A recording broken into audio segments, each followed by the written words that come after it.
Students in Mr. Tim Backus's pre-AP Physics B class are spending the first 2 weeks of school studying acceleration, velocity, gravity, and related concepts. Let's hear more about the process. What we got going here? Okay, today we have the students do an open-ended experiment where they're trying to find the acceleration due to gravity. It's a student-designed experiment. I gave them the purpose. They had to design their experiment, determine what they needed to measure, what calculations had to be made, what kinds of equipment they had to use in order to find out a value for the acceleration due to gravity. Hopefully what we'll see is that the students will have a variety of ways to get the same answer. It doesn't have to be the exact equation that I want them to use. It's the equation that they think is going to work out well for them. Maybe it's going to be the easiest one to use. Maybe it's going to be the one they think is the most accurate.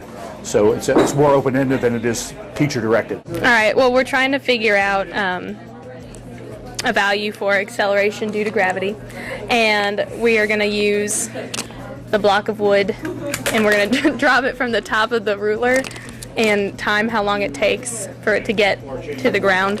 Okay. And then we have an equation that we can plug all the variables into to figure out. Which equation of these up here are you using? We're using the third one. Okay.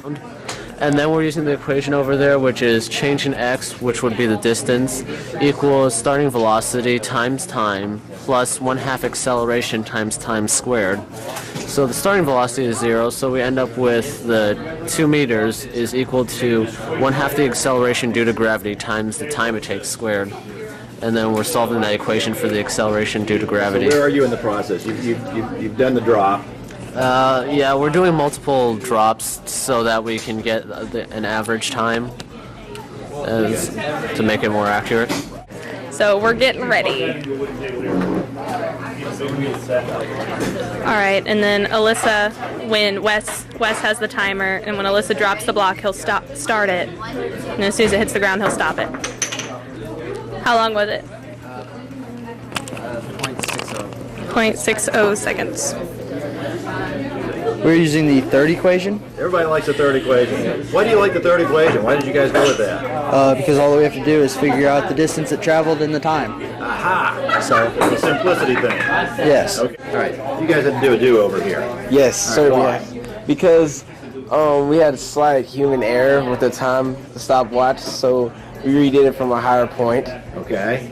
And more accuracy the second time? Yeah, more accuracy the second time. We found out, well, we didn't actually get to the exact acceleration of gravity, but we got to 8.8 meters per second squared, which is 1 meter off, but by increasing the distance in the trial, we got a lot closer, and we found out, I mean, if the stopwatch, if we had gotten it right, the equation was right, so we would have gotten it correctly. But. I think like making roller coaster rides, you can use this type of experiment a little bit to kind of figure out.